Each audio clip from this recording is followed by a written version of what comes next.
How's everybody doing today? I hope everybody's doing good. I had this bandsaw. I bought this bandsaw 30 some odd years ago. It's the same exact the way they built the Harbor Freight bandsaws, and I've been using the thing for years and years and years. There's another video up there I got showing how I made the legs for this. So I made it a lot taller. It's a lot more convenient to use because you don't got to bend, you don't got to bend over when you use it. But I've been using it for years and years and years, trying to get, and the thing's always cut really crooked. And I never, never could have, I've got another bandsaw over here. It's a Kalamazoo, and I went through it and I got it all adjusted out pretty good, and I figured out how to adjust the bandsaw so I could get it to cut straight. I thought, well, I'm going to tackle this Harbor Freight bandsaw next. It's not really a Harbor Freight, but it's the same thing. It's the castings, everything looks like pretty much the same thing as a Harbor Freight bandsaw. And one of the tricks I learned when I was doing the Kalamazoo bigger bandsaw, and the reason why I'm keeping the small one though is because it's got a real fine tooth blade on it, and when you cut through thinner pieces of metal, it's just, it doesn't tear the teeth out of the bigger saws, so it's great for thinner metals and stuff like that. Plus it's always right here where I can grab a hold of the thing and use it real quick. It's just been a handy little saw, and I'll keep the thing probably the day I die or whatever. But it's been a really good saw. And anyway, I got into adjusting this thing out, trying to figure out what was wrong with it. Why is this all cut and crooked all the time?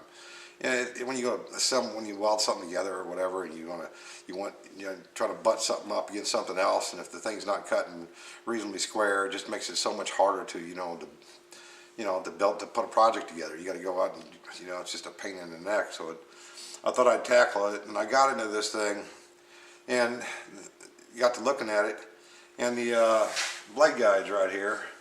One of these, this side over here, was not adjustable. Both of these on the inside right here, the pins, they make the pins. Now this is an adjustable one, or is it? No, that's a straight one. That's an adjustable one. That was on the outside, and they got two of them that are adjustable and two of them are not. So there's nothing you can do to move the blade around. You have to be able to move the blade in and out, to get the thing to cut straight. So the first thing I did was take the blade guides apart, and I made 4 new ones of these that were all of them adjustable. I could have got by with making 2, but I made the new ones with more adjustment than these had. And I got that all done and put them on there. But the other thing I did, you'll see that I'm going to post a photo up here in a second. You'll see how I laid machinist blocks, parallels, 1, 2, 3 blocks or whatever. I set them against this pin right here, and I stacked them out this way, and I had what do you call it, a 45, a 90-degree angle, and I put it on here, and I scribed a line. I put black magic marker right on here, then I scribed a line in this, so I knew exactly what this line was square to this pin.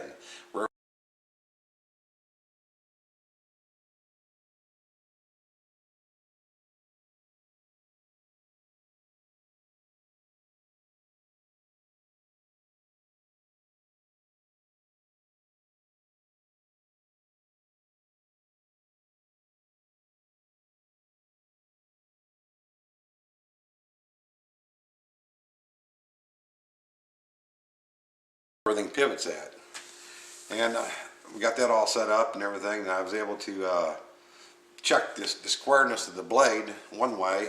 And the other thing that I found was pretty slick on here was I took one of these little black paper clips.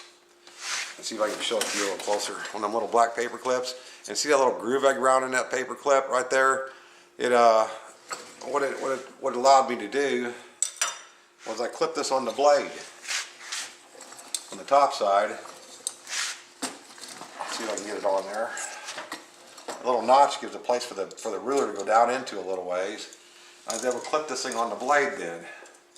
Like, just a minute. You can't get into the teeth when you do this, because if you get into the teeth it'll throw you off. So I was able to clip this ruler right on the blade. Right about there. And the ruler is so light that it won't pull the blade one way or another because the ruler is not heavy. Because trying to hold a square against the side of a blade is like impossible. You can't. There's not enough blade there to tell whether the thing's cutting straight or not. Well, when I set this thing down, if I clip the ruler on there, You can actually do it when it's down too.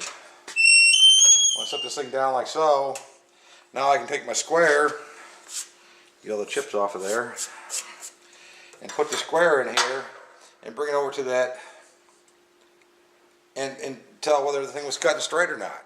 You can see that one's still off a tiny little bit. But right now I've got this thing cutting. I'm not going to touch it. I've got it cutting so close that I don't even want to mess with it anymore. It's cutting that really, it's cutting that. So I'll cut a piece of metal for you and I'll show you. But that little trick right there saved me a lot of time as far as being able to, hang on, I might shake you around a little bit and bring the camera over here so you can see this a little bit better. Oops.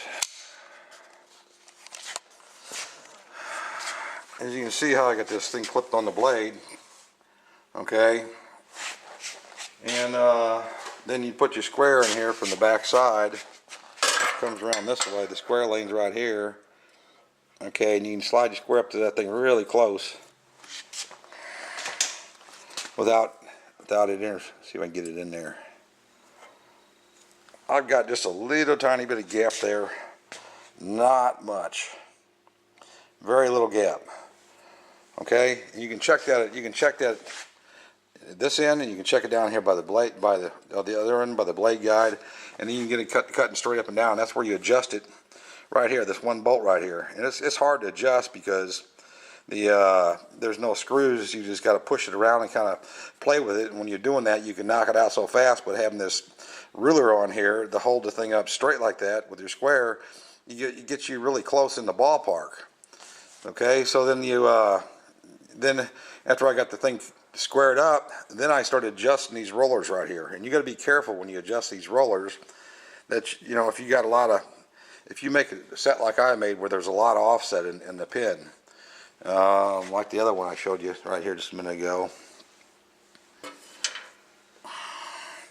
This one right here, if you look at it closely, you can see how one side is down. It's offset. It's right there. You can see it. It's offset. The pin, the far end of the pin on the right drops down a little bit, and as you turn that thing, that's how you adjust the rollers in and out. And that's how you get your blade aligned, you know, as far as cutting straight.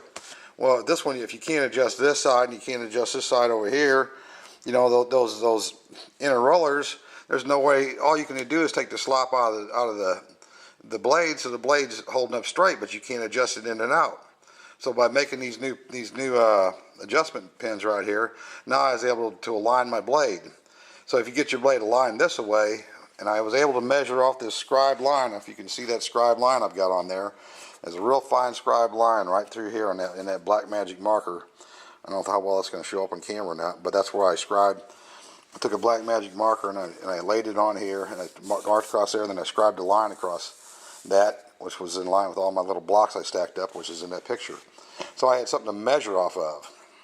This here got my blade going pretty much straight up and down, okay, and then I was able to come in here with my ruler then, and get this ruler off of here, and I could measure from my blade to the scribed line, and that's just exactly about ½ inch there, and that one there's pretty close.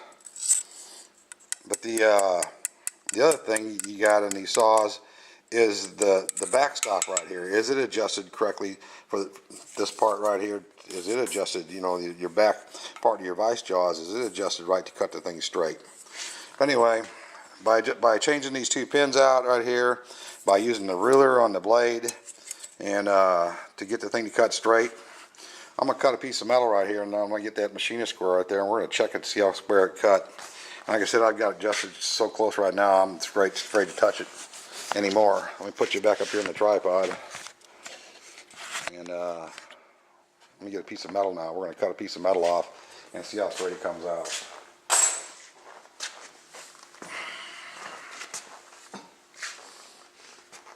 Let's make it interesting. I'll cut this big 3-inch, I guess it's 3-inch, square tube off. I'll bring you back as soon as I get this thing cut off,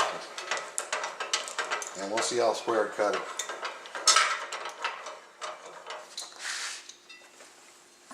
don't think you want to sit here the whole time being cut. Trim a little piece off the end of it.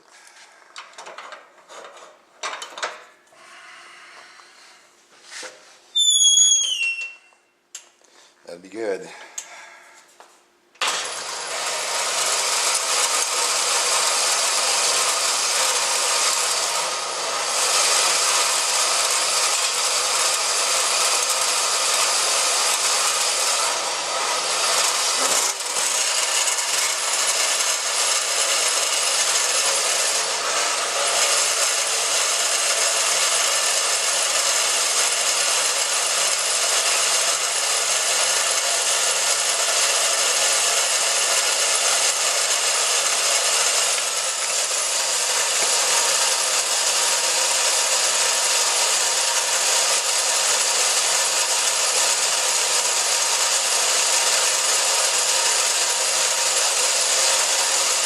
It's been a really handy saw to have around here. You get the thing up in the air like this. I've got this one up in the air. It's just so much easier to use. You got to bend over on the floor or nothing. You know, just halfway down, you know. No, my back.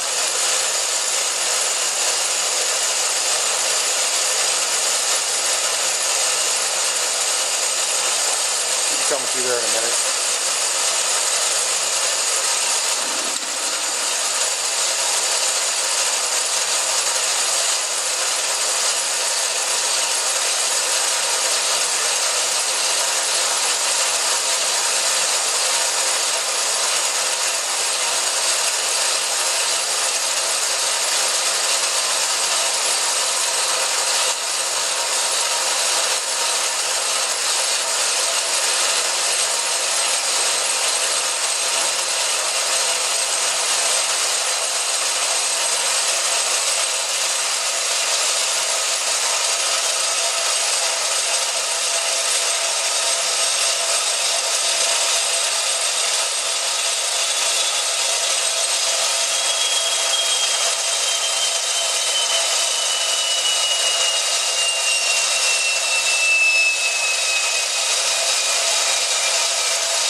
I don't know how much steel this saw's cut in its life, but it's been a lot of steel.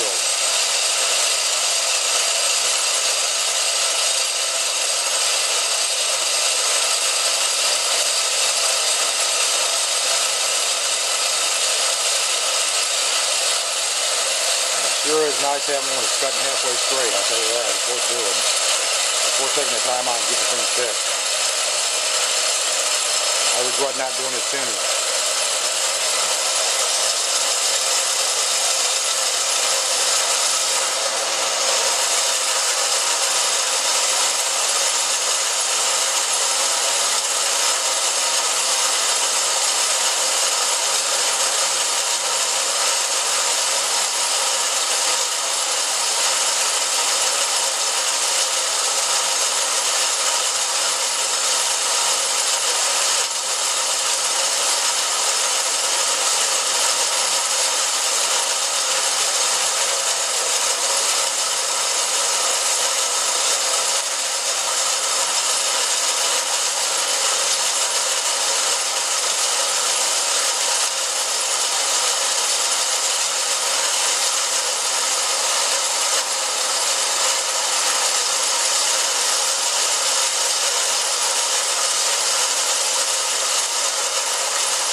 There we go.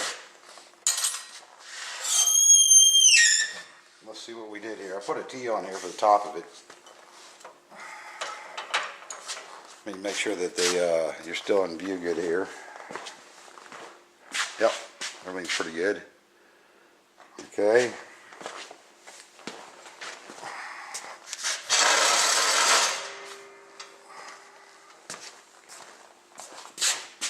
So, there's a piece of metal I just cut.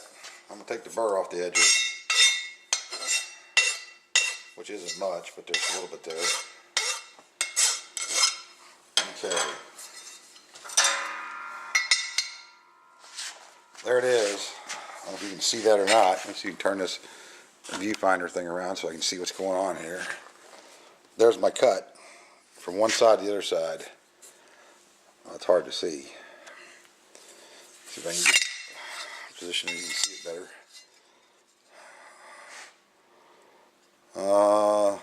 Is there a gap in that thing? No. That's that way, and here's from the top down. It's that way right there from the top down. You can see it's just microscopically off of there, not much at all. Was it worth doing? Yes, it was worth doing. So you go to stack something up, weld something on something, now your piece of metal standing there. Stand a piece of metal up on something straight and you're square. Look at that. That's a machinist square. Line it right up.